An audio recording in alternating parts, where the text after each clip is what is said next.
Okay, it's time to begin Unit 17E, standing waves. Now this unit ties very, very closely to what we did in 17D. That was resonances and superposition, or adding up together waves. And so what a standing wave is, when all is said and done, is it's a resonance where the frequency or the wavelength, remember they're related to each other through the speed, match the length of the string or air column. And so it's interference. So the interference is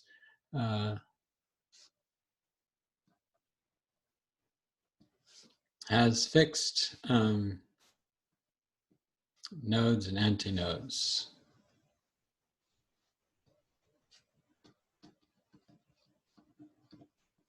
I talked about last time, what is interfering is a wave going in one direction on the string or the wave going in the other direction in the string. And when they interfere with each other that way, you get a cosine kx or a sine kx. This is a sine because it has to be 0 on both ends. There's the second one here. And of course, there's one right down the middle, and it's anywhere in between here at different times. So as we have the one going this way, interferes with one going that way, and it gives you the regions of constructive interference and destructive interference. That's where interference comes in, the fact that it fits, so you get those in the same place. If it wasn't the right frequency, then they wouldn't happen at the ends, and you get this muddled mess of string motion everywhere.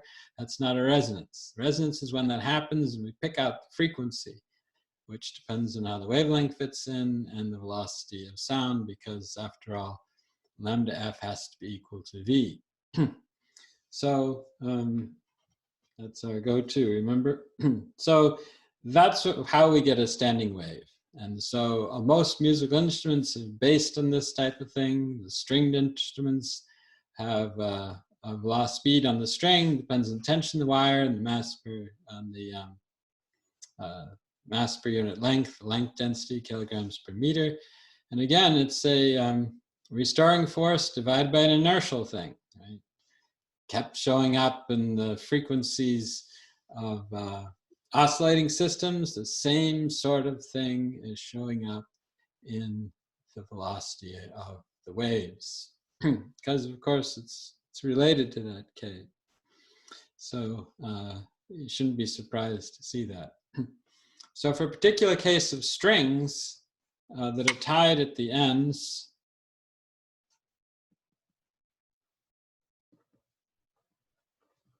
then if it's tied at the ends, it has to be a motion node. It can't move if it's tied there. And when we plot waves, we usually plot the motion. So it's tied there, doesn't move, moves a lot in the middle, doesn't move on the other side. That's what we call the first harmonic, F1. And that fits. It's a half a wavelength long, so the wavelength is 2L. Remember, we have to follow all the way down like this. That's lambda. And when we get to the second order, the wavelength is a half lambda, right? The frequency is twice, the wavelength is to half, because they still have to multiply together to give you the speed of the wave, right? So in this case, the wavelength of the second order is equal to L, so we get just this one wavelength, boom, equals L. And if the general case here, lambda n is equal to 1 over n times lambda 1, f sub n is equal to n times f sub 1. And this here, the n times f sub 1, that is what we mean by the harmonic. We multiply the fundamental frequency of the first harmonic by the harmonic number, that gives us the nth harmonic. That's how we define what the harmonic is. You're going to have a case where we only have odd harmonics, and we have a special case of a closed in one end, open the other end too, but still going to be the harmonic is the n that's out in front of that. Now over here, we sometimes label things as fundamental, first overtone, second overtone. For the case of tide, it's just a one shift, right? The fundamental is the first harmonic, first overtone is the second harmonic, second overtone is the third harmonic, and you just remember the overtones are over, right? It's one, first one over the fundamental, whereas for the harmonics, we start at 1, 2, 3, and so on. There's no zero harmonic. So this is the case for a string. Be prepared to use that to get the velocity. Be prepared to use these. F1 has the speed of the wave in it, right? And all the others, it's n times the speed of the wave over 2L. And the wavelengths, of course, you can just get from F lambda is V. Okay, the 2L must be lambda, right?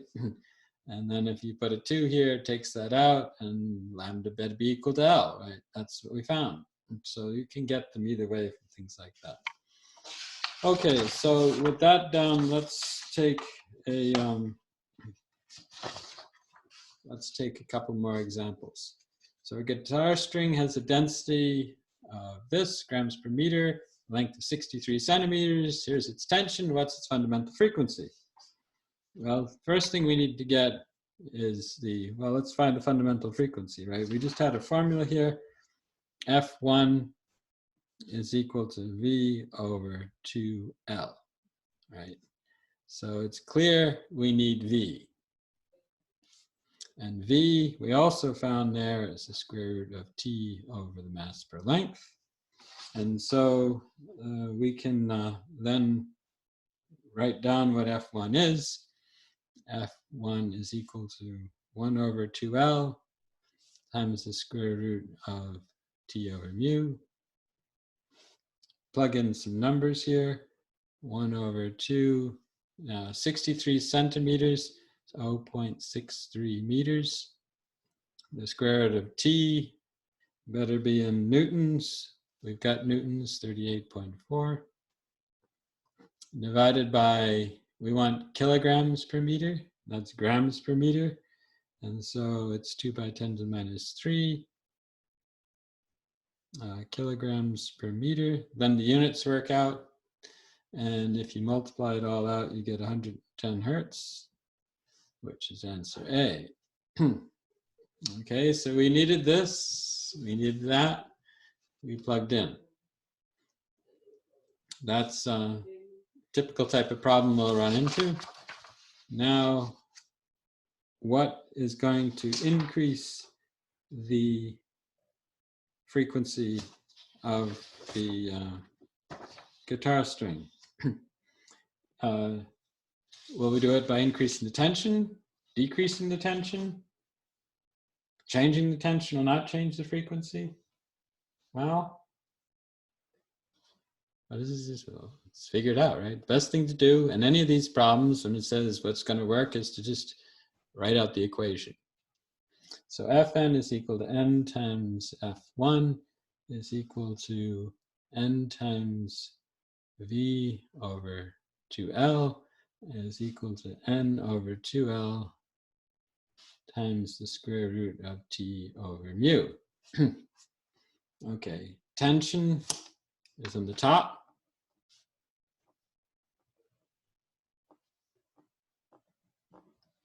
And so if it's bigger, the frequency gets bigger. So tension goes up, frequency goes up because it's on the top. And so increasing the tension of the string is going to do it. So the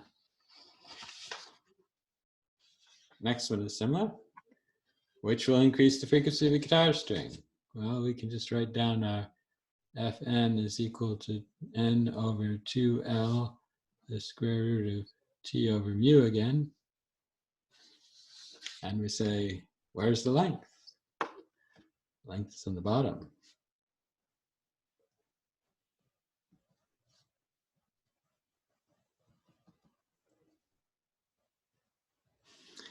So that means if the length goes up, the frequency goes down. If the length goes down, the frequency goes up because it's on the bottom. And we want the frequency to go up, so the length has to go down. So decreasing the length of the string. Now, if you don't like the idea of this analogy, it's on the bottom, it's on the top, and just put some numbers in. Put in 1, 1, okay, and then a 1, and then you start with a length of 1 and or 2, and you make it 1. Try decrease length, or 2 and make it 4. Increase the length and see which one gives you the frequency you want. You just plug in numbers to do that if you don't like working with letters and this kind of analogy. Okay, which will increase the frequency of a guitar string? Well, again, Fn is equal to Nf1 is equal to Nv over 2L, which is equal to N over 2L times the square root of T over mu. And the density is right here. Density is on bottom. And so it's frequency opposite mu. And so decreasing the density will increase the frequency. Okay, so that's reasonably straightforward. Now, let's do this one. Standing wave on a string is shown below. Which harmonic is it? And remember, there's 2 ways you can do this. One is to count antinodes. 1, 2, 3, 4, 5. The other way is to count nodes. 1/2, 1/2, 2.5, 3.5, 4.5, 5. 5 it is. So count either. 1/2 for the end. And you end up with the harmonic number that easily. Okay, now these are all on string. It's tied on both sides.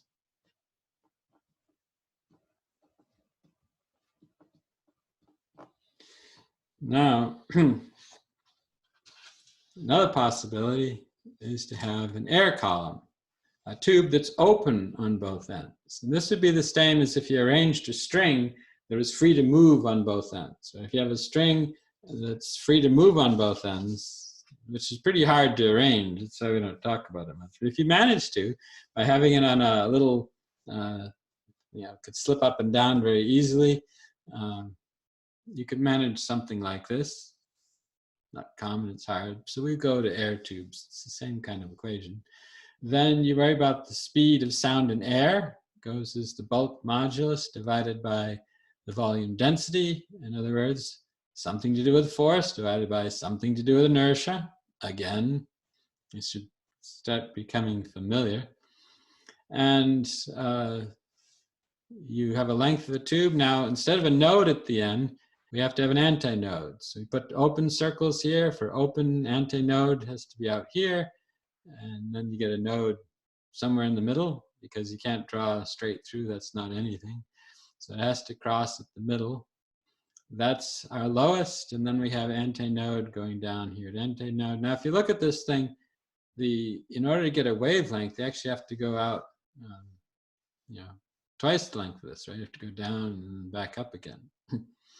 And so lambda is 2L, V is 2 over L. It's the first harmonic because it has one node, or 1/2 plus 1/2, 1 antinodes. Go to the second harmonic, half plus half plus 1, 2, 2 nodes. That's the 2 here in front. And the next one you get for the nodes 1, 2, 3. There's 3 there in front. And so the wavelength has to go down so that this times that gives you the speed of the wave, which is the same as this times this.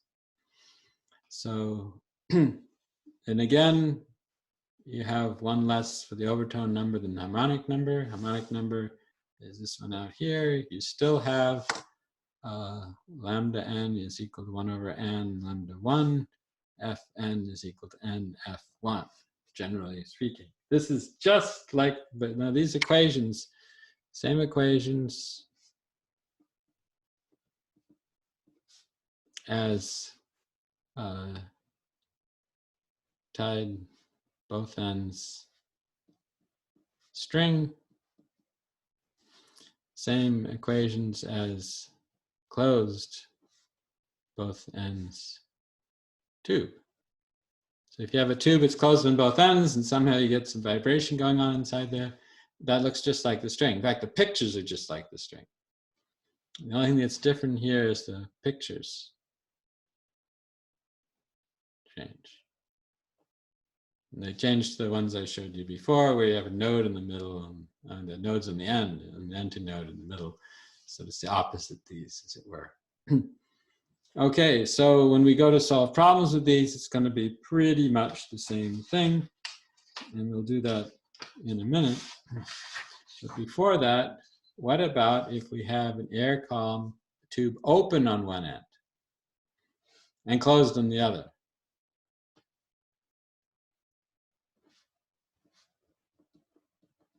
Okay, so it's open on one end. Well, if it's closed on the modding, that constrains motion. And so that means it's a node over there. And if it's open on one end, that means air is free to move. And so it's an antinode. I probably should have said this on the last slide, but over here it's an antinode because the air is free to move, there's no constraint. Over here, how can the air move? Remember, air is vibrating this way as it goes across, longitudinal. And so it bangs against the wall here, so you have to have a node there of the motion. So we draw the node over here, we draw the antinode over here, we connect them with a piece of the wave. What you notice is, well, this is really short. That's only a quarter. You have to wavelength is over here, down, back up again. This is only a quarter of the wavelength. So lambda is 4 times out. And when you calculate F1, then, because this times this has to equal V, you get F1 goes over 4L. So it's a little bit different. L is still the length of the tube as it was before. Now you go to draw the next one, right? And this seems like it's a half, right? And so we get the first harmonic, get it from a half. Well, it turns out when you have a open closed or a closed open, turn it upside down, you have to multiply by 2 to get the harmonic number. So yeah, you go to half of that, you get times 2 is 1. Half of a node times 2 is 1. That's the 1. If you go to the next one, you can draw in there this piece of sine wave looks like this. That's 3/4 of a wavelength. And if you count up, you have 1.5 times 2 is the third harmonic. So we don't have a second harmonic. That doesn't fit. The second harmonic doesn't fit with an open on one side and closed on the other. You draw this, next one you draw, well, I have to add a node in here. I add a node, I get this. Then I have to add another node, I get this. This is 1, 2.5, or 1, 2.5. Times 2, it's the fifth harmonic. So we see only the odd harmonics. And so we 1 over 3, 1 over 5. But otherwise, and the equation is a little different because there's a 4, not a 2. So the equations have changed here a little bit. And it's because not everything fits. We only have odd, and we've got a 4 rather than a 2. Also over here, right? The fundamental is, okay, a different number, but it's still basically something, which is the first harmonic. You miss the second harmonic, third harmonic comes in, but that's still the first overtone because you don't get anything until you get here. So there's no second harmonic. So the first overtone is now the third harmonic. Second overtone is now the fifth harmonic because we only see the odd ones. The harmonics are going up faster, about twice as fast. And so where we still can write here lambda n is equal to 1 over n lambda 1, and fn is equal to n f1, which of course that's how you define a harmonic, right? That nf1 is the definition of what you mean by a harmonic. You only see the odd harmonics. And so the overtone numbers, the harmonic numbers are quite different. Okay, so with that, it's time to solve a problem. And you know, what we did in the last section were very similar problems. As we'd say, okay, you know, how many wavelengths are in here, right? This is 1, there's 2 1/4. But this time we're interested more in the harmonics. So again, you can count harmonics out, you can count antinodes, 1/2, 1, 1, 1, 1. So that's 1, 2, 3. And the antiharmonics are simply, the nodes are simply 1, 2, 3, 4 1/2, 1, 2, 3, 4 1/2. So you get 4 1/2 times 2, because it's closed open. It gives us 9, ninth harmonic. And so you get the ninth harmonic here. And so you might ask, which overtone?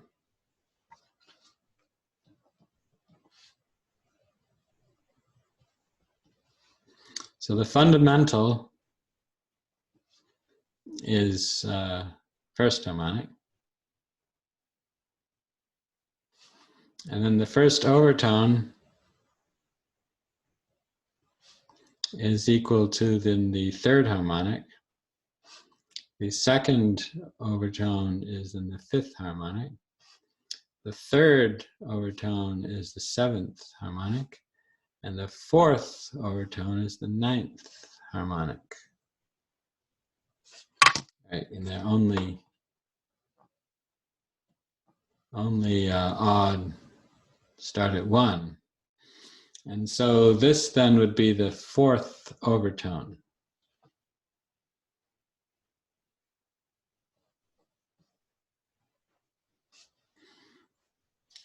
Or the ninth harmonic. Okay. And our last one here is we have a standing wave in a tube that's open on one end and closed on the other. The length of the tube is 1 meter and the speed of sound is 340 meters per second. What's the frequency of the harmonic shown? Okay, we can go back to our equation. It's one end open, one end closed.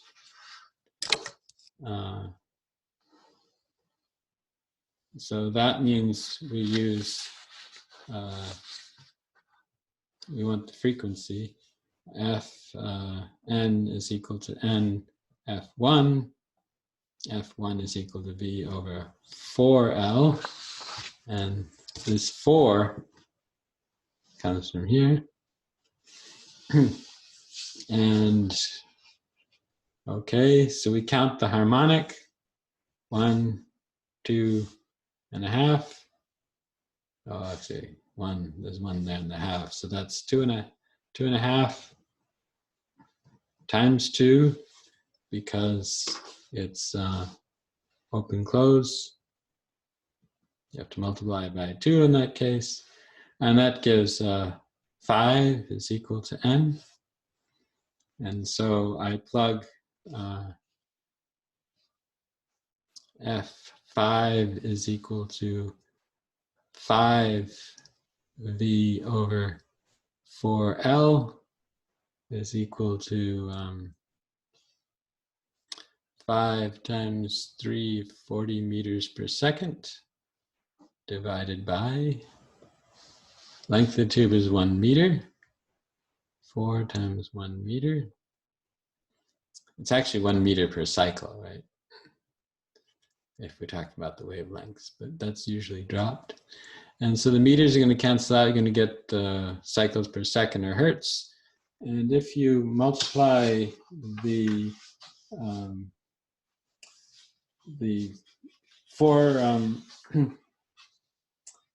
times 340 divided by 4, you end up with 425 hertz, which is this one. And so what did it take? We had to notice it was open, closed, and that puts us on this track. If it had been open, open, or closed, closed, or a string that's tied on both ends, there would have been a 2 there. And when we're counting these nodes, if there was both ends, if this went down to a point, then that would be, you don't multiply by 2. If you have one open, one closed, you have to multiply by 2 to get n. And so, and we had to go find n in order to make this work. So that would be where you get to. Now, one other comment: if you put took a tube that's twice as long as this one, you take another tube like here, and you flop it over and put it on the other side. So you have twice as long. So 2L is the length of that one. Then you have the same formula as before. And so if you take the harmonics of that longer tube, that's the ones that you see for the shorter one without skipping. So another way to think about this, why do you double this and put a 4 there? It's like doubling the length. Well, the reason is because the open closed is like if you took a twice as long one, closed, closed. And that fits in there that way. That's how you can qualitatively think about how that comes up. Now, the last thing I wanted to do is to show you a demonstration that these things really work. They really look like this. And we'll go back to the stuff on a string because that's a lot easier to see than sound wave inside a tube. And if I pop over here to this, and then go to this, and here is our rubber rope demonstration. So instead of a string, we're using a rubber rope. One side's tied, the other side is in somebody's hand to push it. And so there's the rubber rope just hanging there.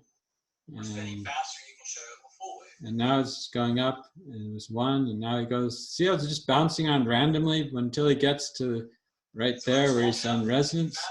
When you're off resonance, the thing just kind of bounces around, but when you're at resonance, you get that nice node in the middle and the 2 antinodes. And we're not even going to try for 2 waves. And then he got 1.5 there where you see the 2 nodes, 1.5 waves in there. And if you take a long enough rope so it's easier to see, then let me just pop this over here. Then you get then you get back the as many of these waves as you want, because the longer the rope is, the less fast you have to shake it to get the higher order stuff. So you can actually manage to do that. I think I've gotten up to about 5 or 6 in the classroom where you got about 20 or 30 feet to go. So if you've seen these things, you can try them at home when you, in fact, if you look at the last lecture again, you'll see that we did have a case of that rubber carpet tube, which you have to listen really carefully to hear. That's an open tube like this. We're hearing the resonance in there, probably the lowest order. But if you want to know, you calculate the frequency and see if the sounding frequency here is about the same as that or not. And then at least you can determine whether you're getting the first one, the second one, the third one. You should be able to figure that out from from the frequency you're hearing, nothing else. If you had it loud enough, you could get your cell phone out and get one of these apps that tells you the frequencies and shows you the different harmonics that show up, and you can actually get numbers out for them. And it'll even, some of them even tell you what note it is on the scale. So that's something to do. What else can we do? I think that's all we want to do here, but I will show you one more video, and I think I still have this one loaded. It doesn't really belong here. It really belongs over in the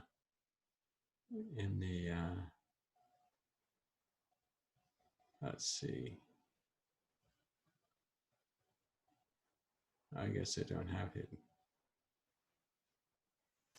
Okay, I won't show you that. I was going to show you one that's more resonance than normal mode, since when you break a wine glass with sound, that's a resonance effect. That's technically last section. But that pretty much finishes off here. That finishes chapter 17. Next chapter we do is we step back to chapter 11 and talk about fluids.